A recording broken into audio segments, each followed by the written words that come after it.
اعوذ باللہ من الشیطان الرجیم بسم اللہ الرحمن الرحیم۔ ناظرین محترم السلام علیکم ورحمۃ اللہ وبرکاتہ۔ میں ہوں آپ کا میزبان محمد رئیس احمد، اور پیش کیا جا رہا ہے تلاوت قرآن کریم، ترجمہ اور تفسیر پر مشتمل پروگرام پیغام قرآن۔ الحمدللہ آج 28واں پارہ جو ہے وہ مکمل ہوگا۔ سورۃ التغابن کی آیات مبارکہ سے تلاوت کا آغاز ہوگا، ترجمہ پیش کیا جائے گا، اور بقیہ آج جو صورتیں شامل ہیں انشاءاللہ آج کے اس ایپیسوڈ میں انہیں بھی شامل کیا جائے گا، ترجمہ اور تفسیر بھی پیش کی جائے گی۔ تلاوت قرآن کریم کے لیے تشریف فرما ہے ممتاز و معروف قاری جناب قاری نعمان نعیمی۔ السلام علیکم ورحمۃ اللہ وبرکاتہ۔ وعلیکم السلام ورحمۃ اللہ وبرکاتہ۔ اور ناظرین، ان آیات بینات کی تفسیر کے لیے تشریف فرما ہے ممتاز و معروف عالم دین علامہ مفتی محمد اسماعیل نورانی صاحب۔ السلام علیکم ورحمۃ اللہ وبرکاتہ۔ وعلیکم السلام ورحمۃ اللہ۔ آئیے ناظرین، قرآن کریم کی تلاوت کا آغاز ہو رہا ہے۔ تلاوت فرمائیں گے قاری نعمان نعیمی۔ اعوذ باللہ من الشیطان الرجیم، بسم اللہ الرحمن الرحیم۔ ما اصاب من مصیبت الا باذن اللہ، ومن یؤمن باللہ یہد قلبہ، واللہ بکل شیء علیم۔ میں اللہ کی پناہ میں آتا ہوں شیطان مردود سے۔ اللہ ہی کے نام سے شروع کرتا ہوں جو نہایت رحم فرمانے والا بہت مہربان ہے۔ جس شخص کو جو بھی مصیبت پہنچتی ہے وہ اللہ کے اذن سے پہنچتی ہے، اور جو شخص اللہ پر ایمان رکھے اللہ اس کے دل کو ہدایت دے گا، اور اللہ ہر چیز کو خوب جاننے والا ہے۔ وَأَطِيعُوا اللَّهَ وَأَطِيعُوا الرَّسُولَ فَإِذَا تَوَلَّيْتُمْ فَإِنَّمَا عَلَى رَسُولِنَا الْبَلَاغُ الْمُبِينُ۔ اور اللہ کی اطاعت کرو اور رسول کی اطاعت کرو، پس اگر تم نے منہ پھیرا تو ہمارے رسول کے ذمے تو صرف احکام کو وضاحت سے پہنچا دینا ہے۔ اللہ لا الہ الا هو وعلی اللہ فلیتوکل المؤمنون۔ اللہ ہی ہے، اس کے سوا کوئی عبادت کا مستحق نہیں ہے، اور اللہ پر ہی مومنوں کو توکل کرنا چاہیے۔ یا ایھا الذین آمنوا ان من ازواجکم واولادکم عدوا لکم فاحذروہم وان تعفوا وتصفحوا وتغفروا فإن اللہ غفور رحیم۔ اے ایمان والو، بے شک تمہاری بیویوں اور تمہاری اولاد میں سے کچھ تمہارے دشمن ہیں، سو ان سے ہوشیار رہو، اور اگر تم معاف کر دو اور درگزر کرو اور بخش دو تو بے شک اللہ بہت بخشنے والا بے حد رحم فرمانے والا ہے۔ انما اموالکم واولادکم فتنہ واللہ عنده اجر عظیم۔ تمہارے اموال اور تمہاری اولاد تو صرف آزمائش ہیں، اور اللہ ہی کے پاس اجر عظیم ہے۔ فاتقوا اللہ ما استطعتم واسمعوا واطیعوا وانفقوا خیرا لانفسکم ومن یوق شح نفسه فاولئک هم المفلحون۔ پس تم جتنا ہو سکے اللہ سے ڈرتے رہو اور احکام سنو اور اطاعت کرو اور اللہ کی راہ میں خرچ کرو، یہ تمہارے لیے بہتر ہے۔ اور جو لوگ اپنے نفسوں کے بخل سے بچا لیے گئے تو وہی لوگ اخروی کامیابی پانے والے ہیں۔ إن تقرضوا الله قرضا حسنا يضاعفه لكم ويغفر لكم والله شكور حليم عالم الغيب والشهادة العزيز الحكيم. اور اگر تم اللہ کو قرض حسن دو تو وہ تمہارے لیے اس کے اجر کو دگنا کر دے گا اور تم کو بخش دے گا، اور اللہ نہایت قدردان بہت حلم والا ہے. وہ ہر غیب اور شہادت، باطن اور ظاہر کو جاننے والا، بہت غالب، بے حد حکمت والا ہے. بسم الله الرحمن الرحيم. يا أيها النبي إذا طلقتم النساء فطلقوهن لعدتهن وأحصوا العدة واتقوا الله ربكم لا تخرجوهن من بيوتهن ولا يخرجن إلا أن يأتين بفاحشة مبينة وتلك حدود الله ومن يتعد حدود الله فقد ظلم نفسه لا تدري لعل الله يحدث بعد ذلك أمرا. اللہ ہی کے نام سے شروع کرتا ہوں جو نہایت رحم فرمانے والا، بہت مہربان ہے. اے نبی مکرم، مومنوں سے کہیے جب تم اپنی عورتوں کو طلاق دو تو ان کی عدت کے وقت طہر بلا مباشرت میں ان کو طلاق دو اور عدت کا شمار رکھو، اور اللہ سے ڈرتے رہو جو تمہارا رب ہے. تم ان کو دوران عدت ان کے گھروں سے نہ نکالو اور نہ وہ خود نکلیں، سوا اس کے کہ وہ کھلی بے حیائی کریں، اور یہ اللہ کی حدود ہیں، اور جس نے اللہ کی حدود سے تجاوز کیا اس نے اپنی جان پر ظلم کیا. تم کو معلوم نہیں شاید اس کے بعد اللہ کوئی نئی صورت پیدا کر دے. فإذا بلغن أجلهن فأمسكوهن بمعروف أو فارقوهن بمعروف وأشهدوا ذوي عدل منكم وأقيموا الشهادة لله ذلكم يوعظ به من كان يؤمن بالله واليوم الآخر ومن يتق الله يجعل له مخرجا.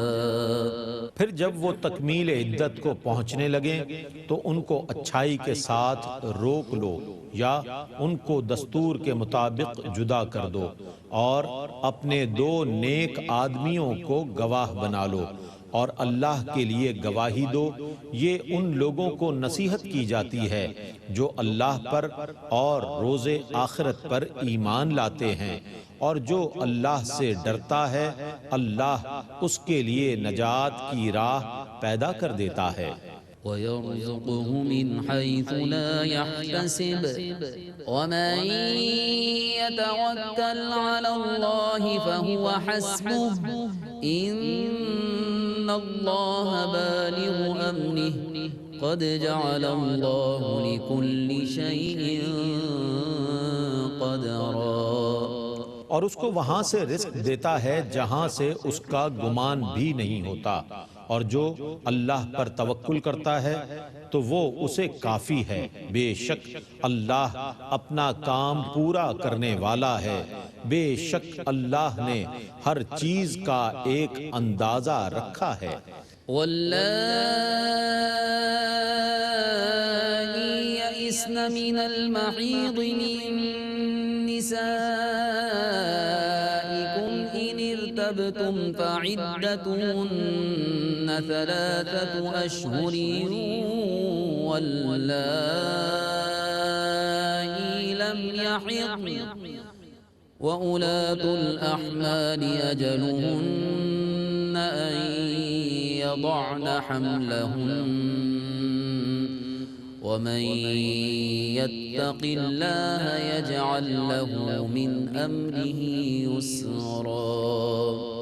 اور تمہاری عورتوں میں سے جو حیض سے مایوس ہو چکی ہیں، اگر تم کو ان کی عدت میں شبہ ہو تو ان کی عدت 3 ماہ ہے، اور وہ عورتیں جن کا حیض ابھی نہیں آیا ان کی بھی یہی عدت ہے، اور حاملہ عورتوں کی عدت وضع حمل ہے، اور جو اللہ سے ڈرے اللہ اس کے کام میں آسانی کر دے گا۔ ذلك أمر الله أنزله إليكم ومن يتق الله يكفر عنه سيئاته ويعظم له أجرا۔ یہ اللہ کا حکم ہے جو اس نے تمہاری طرف نازل کیا ہے، اور جو اللہ سے ڈرے اللہ اس کے گناہوں کو مٹا دے گا اور اس کے ثواب کو بڑھا دے گا۔ اسکنوهن من حيث سكنتم من وجدكم ولا تضاروهن لتضيقوا عليهن وإن أولات حمل فأنفقوا عليهن حتى يضعن حملهن فإن أرضعن لكم فآتوهن أجورهن وأتمروا بينكم بمعروف وَإِن تَعَاسَرْتُمْ فَسَتُرْضِعُ لَهُ أُخْرَى۔ ان مطلقہ عورتوں کو اپنی وسعت کے مطابق وہیں رکھو جہاں تم خود رہتے ہو، اور ان کو تنگ کرنے کے لیے ان کو تکلیف نہ پہنچاؤ، اور اگر وہ حاملہ ہوں تو وضع حمل تک ان کو خرچ دو، اور اگر وہ تمہارے لیے بچے کو دودھ پلائیں تو ان کو ان کی اجرت دو، اور رواج کے مطابق آپس میں مشورہ کر لو، اور اگر تم دونوں دشواری محسوس کرو تو کوئی دوسری عورت دودھ پلا دے گی۔ لِيُنْفِقْ ذُو سَعَةٍ مِّن سَعَتِهِ وَمَن قُدِرَ عَلَيْهِ رِزْقُهُ فَلْيُنْفِقْ مِمَّا آتَاهُ اللَّهُ لَا يُكَلِّفُ اللَّهُ نَفْسًا إِلَّا مَا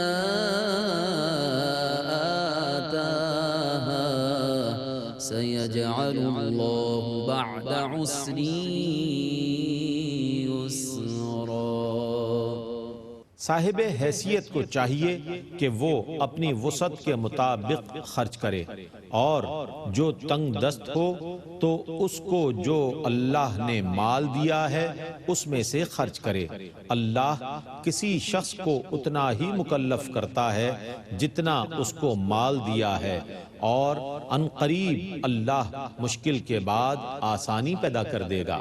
وَكَأَيِّن مِّن قَرْيَةٍ عَتَتْ عَنْ أَمْرِ رَبِّهَا وَرُسُلِهِ فَحَاسَبْنَاهَا حِسَابًا شَدِيدًا وَعَذَّبْنَاهَا عَذَابًا نُكْرًا۔ اور بہت سی بستیوں والوں نے اپنے رب کے حکم سے اور رسولوں سے سرکشی کی تو ہم نے ان کا سخت محاسبہ کیا اور ان کو بہت برا عذاب دیا۔ فذاقت وبال أمرها وكان عاقبة أمرها خسرا۔ سو انہوں نے اپنے کرتوتوں کا خمیازہ چکھا اور انجام کار ان کو نقصان ہوا۔ أعد الله لهم عذابا شديدا فاتقوا الله يا أولي الألباب۔ الذين آمنوا قد أنزل الله إليكم ذكرا ان کے لیے اللہ نے عذاب شدید تیار کر رکھا ہے، سو اے عقل مند ایمان والو اللہ سے ڈرتے رہو، بے شک اللہ نے تمہاری طرف سراپا نصیحت نازل کی ہے۔ رسولا يتلو عليكم آيات الله مبينات ليخرج الذين آمنوا وعملوا الصالحات من الظلمات إلى النور ومن يؤمن بالله ويعمل صالحا يدخله جنات تجري من تحتها الأنهار خالدين فيها أبدا قد أحسن الله له رزقا۔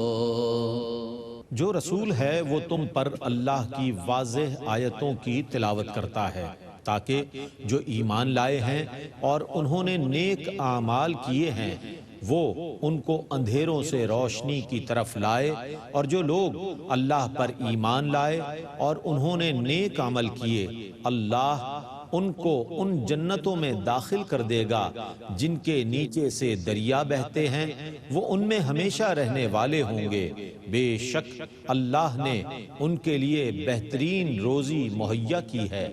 الله الذي خلق 7 سماوات ومن الأرض مثلهم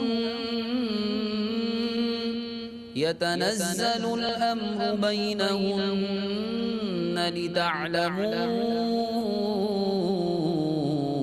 أن الله على كل شيء قدير وأن اللہ قد احاط بكل شيء علما۔ اللہ ہی ہے جس نے 7 آسمانوں کو پیدا کیا اور اتنی ہی زمینوں کو پیدا کیا، ان کے درمیان تقدیر کے موافق اس کا حکم تکوینی نازل ہوتا ہے تاکہ تم جان لو کہ بے شک اللہ ہر چیز پر قادر ہے، اور بے شک اللہ کے علم نے ہر چیز کا احاطہ کیا ہوا ہے۔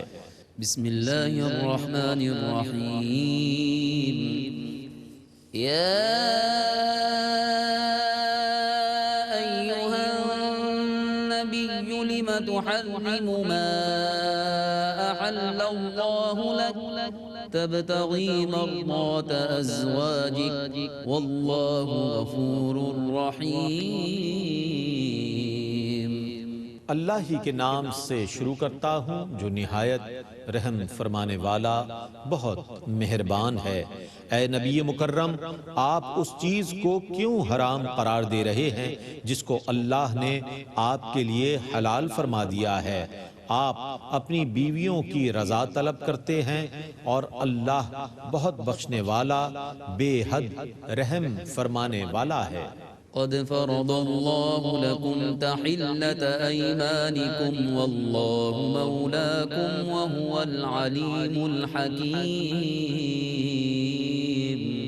اے مسلمانوں، بے شک اللہ نے تمہارے لیے قسموں کو کھولنے کا طریقہ مقرر فرما دیا ہے، اللہ تمہارا مددگار ہے اور وہ خوب جاننے والا بے حد حکمت والا ہے۔ وَإِذْ أَسَرَّ النَّبِيُّ إِلَى بَعْضِ أَزْوَاجِهِ حَدِيثًا فَلَمَّا نَبَّأَتْ بِهِ وَأَظْهَرَهُ اللَّهُ عَلَيْهِ عَرَّفَ بَعْضَهُ وَأَعْرَضَ عَن بَعْضٍ فَلَمَّا نَبَّأَهَا بِهِ قَالَتْ مَنْ أَنبَأَكَ هَذَا قال نبأني العليم الخبير۔ اور جب نبی نے اپنی کسی بیوی سے راز کی بات کہی پس اس نے اس راز کی خبر دے دی اور اللہ نے نبی پر اس کا اظہار فرما دیا تو نبی نے اس کو کچھ بتا دیا اور کچھ بتانے سے اعراض کیا۔ پھر جب نبی نے اس کو اس افشا راز کی خبر دی تو اس نے کہا آپ کو کس نے اس کی خبر دی؟ نبی نے کہا مجھے علیم و خبیر نے خبر دی ہے۔ إن تتوبا إلى الله فقد صغت قلوبكما وإن تظاهرا عليه فإن الله هو مولاه وجبريل وصالح المؤمنين والملائكة بعد ذلك ظهير۔ اگر تم دونوں اللہ سے توبہ کرو تو اچھا ہے، کیونکہ تمہارے دل اعتدال سے کچھ ہٹ چکے ہیں، اور اگر نبی کے خلاف تم دونوں ایک دوسرے کی مدد کرتی رہیں تو بے شک اللہ نبی کا مددگار ہے اور جبرائیل اور نیک مسلمان اور اس کے بعد سب فرشتے بھی ان کے مددگار ہیں۔ عسى ربه إن طلقكن أن يبدله أزواجا خيرا منكن مسلمات مؤمنات قانتات تائبات عابدات مؤمنات قانتات تائبات عابدات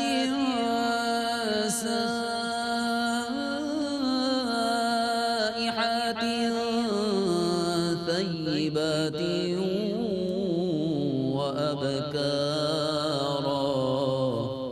اگر نبی نے تم کو طلاق دے دی تو ان قریب ان کا رب ان کو تمہارے بدلے میں تم سے بہتر بیویاں دے دے گا جو فرما بردار، ایماندار، عبادت گزار، توبہ کرنے والیاں، عبادت کرنے والیاں، روزہ دار، شوہر دیدہ اور کنواریاں ہوں گی۔ يا أيها الذين آمنوا قوا أنفسكم وأهليكم نارا وقودها الناس والحجارة عليها ملائكة غلاظ شداد لا يعصون الله ما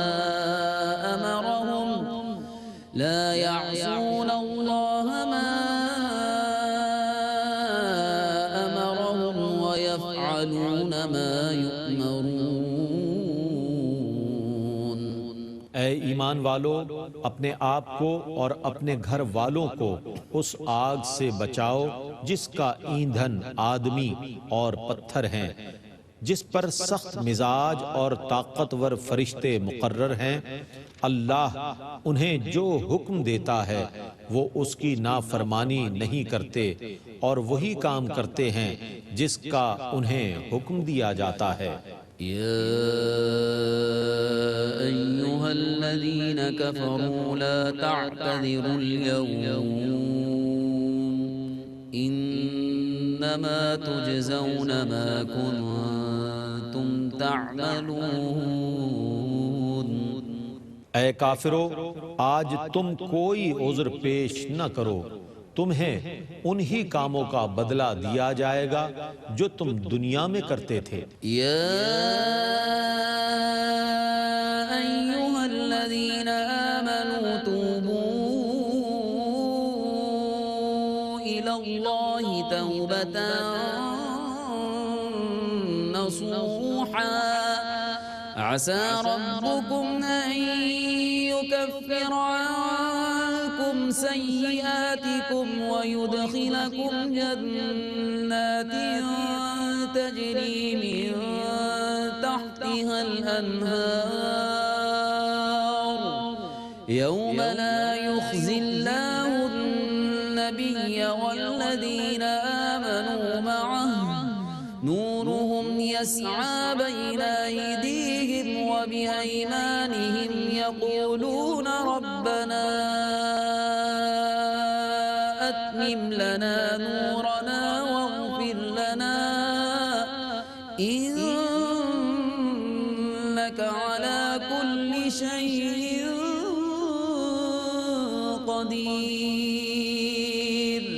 اے ایمان والو، اللہ کی طرف خالص توبہ کرو، یہ بعید نہیں ہے کہ اللہ تم سے تمہارے گناہوں کو مٹا دے اور تم کو ان جنتوں میں داخل کر دے جن کے نیچے سے دریا بہتے ہیں، جس دن اللہ نہ نبی کو شرمندہ ہونے دے گا اور نہ ان لوگوں کو جو ان کے ساتھ ایمان لائے ہیں۔ ان کا نور ان کے آگے اور ان کی دائیں طرف دوڑ رہا ہوگا۔ وہ کہیں گے اے ہمارے رب، ہمارا نور ہمارے لیے مکمل فرما دے اور ہمیں بخش دے، بے شک تو ہر چیز پر قادر ہے۔ يا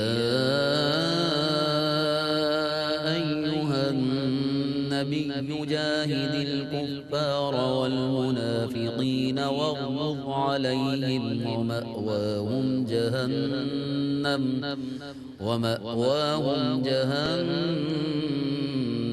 وبئس المصير۔ اے نبی مکرم، کفار اور منافقین سے جہاد کیجئے اور ان پر سختی کیجئے اور ان کا ٹھکانہ دوزخ ہے اور وہ کیسا برا ٹھکانہ ہے۔ ضرب الله مثلا للذين كفروا امرأة نوح وامرأة لوط كانتا تحت عبدين من عبادنا صالحين فخانتاهما فلم يغنيا عنهما من الله شيئا وقيل ادخلا النار مع الداخلين۔ اللہ نے کافروں کے لیے نوح کی بیوی اور لوط کی بیوی کی مثال بیان فرمائی جو ہمارے دو نیک بندوں کے نکاح میں تھیں۔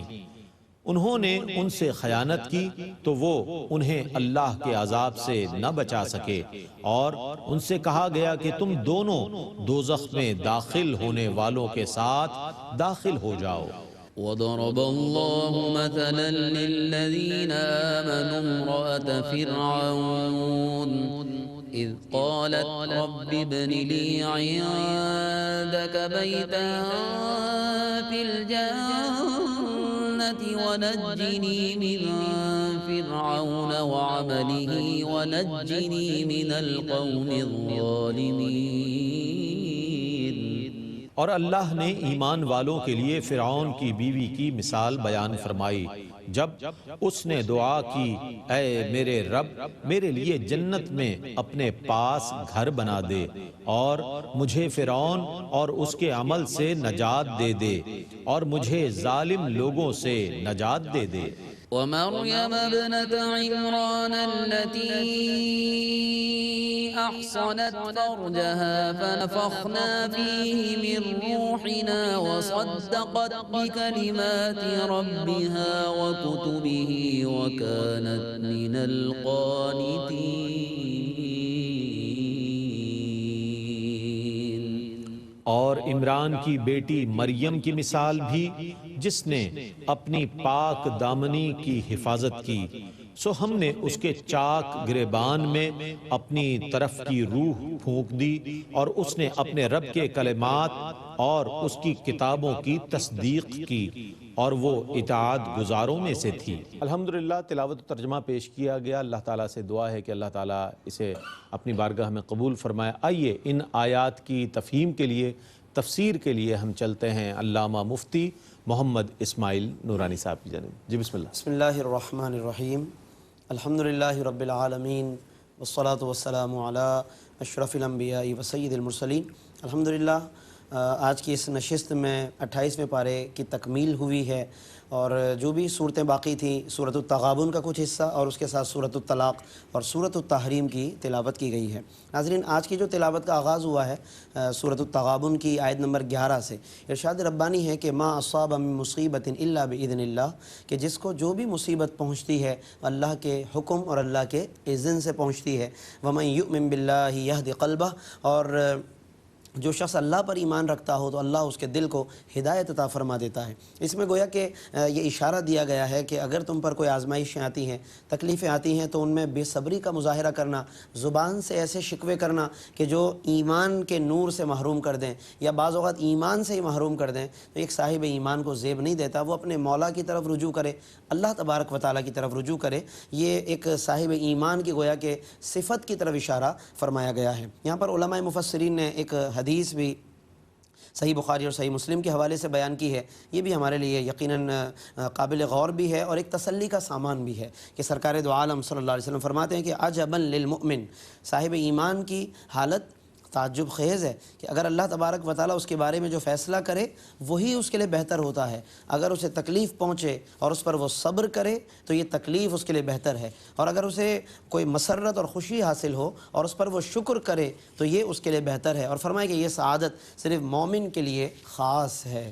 تو ایک صاحب ایمان کی گویا کہ کوئی بھی حالت، وہ کسی بھی حال میں ہو، اسے اپنے اس ہر حال کو وہ عبادت اگر بنانا چاہے تو بنا سکتا ہے، اللہ کے قرب کا ذریعہ بنانا چاہے تو بنا سکتا ہے۔ یہ اس صورت کے اس رکوع میں بہت بنیادی بات ہمارے لیے ارشاد فرمائی گئی۔ پھر اس کے علاوہ انسان کو جب اللہ رب العالمین ایک ازدواجی زندگی عطا فرماتا ہے اور پھر اس کے ساتھ اس کی رفیق حیات جب شامل زندگی ہو جاتی ہیں، پھر ایک اولاد کا سلسلہ ہوتا ہے، تو بسا اوقات یہی رشتے، یہی تعلقات انسان کو اس کے دین پر، اس کی شریعت پر عمل کرنے کے معاملے میں حائل بھی ہو جاتے ہیں، رکاوٹیں بھی بن جاتی ہیں۔ خود انسان اس انداز سے اپنی زندگی کو بناتا اور سنوارتا ہے کہ شریعت کے معاملے میں کوئی روک ٹوک نہ ہونے کی وجہ سے، شریعت کے معاملے میں ناراضگی اختیار نہ کرنے کی وجہ سے، پھر وہی رشتے بعض اوقات شریعت پر عمل کرنے کے معاملے میں رکاوٹ بن جاتے ہیں۔ گویا کہ اس میں توجہ دلائی گئی کہ ہم اپنے گھریلو ماحول میں، اپنی ازدواجی زندگی میں بھی اگر ہمیں کوئی ناراضگی ہو تو وہ شریعت کے معاملے میں ہو۔ آج دیکھنے میں آتا ہے کہ ہماری اگر کوئی اپنی نجی ضروریات ہیں، ہمارے اپنے کچھ نجی معاملات ہیں، اس میں کوئی کمی کوتاہی ہو جائے تو لڑائی پر آمادہ ہو جاتے ہیں، جھگڑا کرتے ہیں، طلاق تک نوبت آ جاتی۔ اور اگر زوجہ نماز نہیں پڑھ رہی ہیں، شریعت کی کھلم کھلا خلاف ورزیاں ہو رہی ہیں، تو دیکھا یہ جاتا ہے کہ اس پر نہ اس پہ کوئی کراہت قلبی ہے، نہ کوئی اس پر جھگڑا ہوتا ہے۔ یہ بہت سے گھرانوں کی میں بات کر رہا ہوں، لیکن ظاہر ہے کہ ایسے اچھے لوگ بھی موجود ہیں کہ جو بہرحال فالو کرتے ہیں شریعت مطہرہ کو۔ تو قرآن کریم کی اس آیت کو ضرور ذہن میں رکھنا چاہیے، ان من ازواجکم و اولادکم عدو لکم، کہ تمہاری کچھ ازواج، یعنی تمام گھرانوں کا معاملہ ایسا نہیں ہے، اس لیے قرآن نے من کا لفظ استعمال کیا۔ کچھ ازواج و اولادکم، کچھ اولادیں، عدو لکم، تمہارے لیے وہ دشمن ہو جاتے ہیں، فاحذروہم، تو ضرور ہوشیار رہو۔ یعنی ہوشیاری سے مراد ہے کہ اپنے دین کو دیکھو کہ کہیں وہ تو پامال نہیں ہو رہا۔ اس لیے ہمیں شروع سے ان تمام احکام کو اعتدال کے انداز میں، حکمت بھرے لہجے میں آہستہ آہستہ انہیں دین بتائیں، دین سے آگاہ کریں، تاکہ وہ بھی اپنے ان مطالبات کی معاملے میں اعتدال پر رہیں کہ جو خدا نخواستہ کوئی مطالبہ خلاف شرع ہو تو ہم پہلے سے انہیں آگاہ کر چکے ہوں، ان کا ذہن بنا چکے ہوں۔ اور اس کے بعد ہی پھر آیت 15 میں ارشاد فرما دیا کہ انما اموالکم و اولادکم فتنہ، بے شک تمہارے مال اور تمہاری اولاد تمہارے لیے بڑی آزمائش ہیں۔ یعنی یہ آزمائش کا پہلو یہی ہے کہ اگر یہی اولاد اور مال و دولت کی محبتیں اگر یاد الہی میں غفلت کا باعث بن رہی ہیں تو یقیناً پھر ایک بہت بڑی آزمائش ہے۔ صاحب ایمان کو ان معاملات میں اعتدال کو ملحوظ رکھنا چاہیے کہ کہیں یہ چیزیں میرے لیے آزمائش اور قیامت کے دن گرفت کا باعث نہ بن جائیں۔ اور اس کے ساتھ ہی ناظرین، آج کی اس نشست میں سورۃ الطلاق کی بھی تلاوت کی گئی ہے، قرآن کریم کی بہت معروف صورتوں میں سے، اور اللہ رب العالمین نے اس میں طلاق کے تعلق سے بہت سے احکام بیان فرمائے۔ خصوصاً جس زمانے میں یہ صورت اتری، وہ دور کہ جس میں طلاق کو لوگوں نے، جو پیچھے سے زمانے جاہلیت سے رواج چلا آ رہا تھا کہ جب جتنی مرضی آئیں طلاقیں دے دو اور اس کے بعد پھر رجوع بھی کرتے رہو، لوگوں نے اپنی منمانیوں کے مطابق اس معاملے کو سمجھ رکھا تھا۔ اللہ رب العالمین نے ان تمام معاملات کی کہ جب وہ اسلام کے دامن میں آ گئے تو پھر انہیں اصلاحات عطا فرمائی ہیں اور گھرانوں کی گویا کہ اصلاح فرمائی ہے۔ ارشاد فرمایا کہ اذا طلقتم النساء کہ جب تم طلاق دے بیٹھو یا طلاق دینے کا ارادہ کرو فطلقوہن لعدتہن تو انہیں طلاق دو ان کی عدت کو ملحوظ رکھتے ہوئے۔ بسا اوقات آدمی طلاق دے دیتا ہے اور وہ ایسا وقت ہوتا ہے کہ اگر عورت ناپاکی میں ہے تو وہ ناپاکی کا جو وقت ہے ظاہر ہے وہ عدت میں کاؤنٹ نہیں ہوتا، یعنی عدت شروع ہو جاتی ہے لیکن وہ شمار میں نہیں آتا وہ ناپاکی کا وقت۔ چنانچہ اس کے بعد پھر 3 مرتبہ وہ ناپاکی کا وقت آنا کہ جس سے وہ فارغ ہو جائے پھر جا کر کے اس کی عدت پوری ہوتی ہے۔ اب یہ غلطی اس طلاق دینے والے کی ہے کہ جس کے باعث اس عورت پر عدت کا وقت طویل ہو گیا۔ اللہ رب العالمین نے دیکھیے کہ کیسا کریمانہ ایک حکم فرمایا فطلقوہن کہ اگر جب ارادہ کر ہی لو نوبت ایسی آ جائے تو پھر جب طلاق دو لعدتہن تو یہ تمام معاملات کو دیکھ کر اور ان کی عدت کو ملحوظ رکھ کر طلاق دو۔ تو یہ ایک تو طلاق کے احکامات اللہ رب العالمین نے بیان فرمائے۔ پھر جب طلاق ہو جاتی ہے تو ظاہر ہے کہ عدت شروع ہو جاتی ہے۔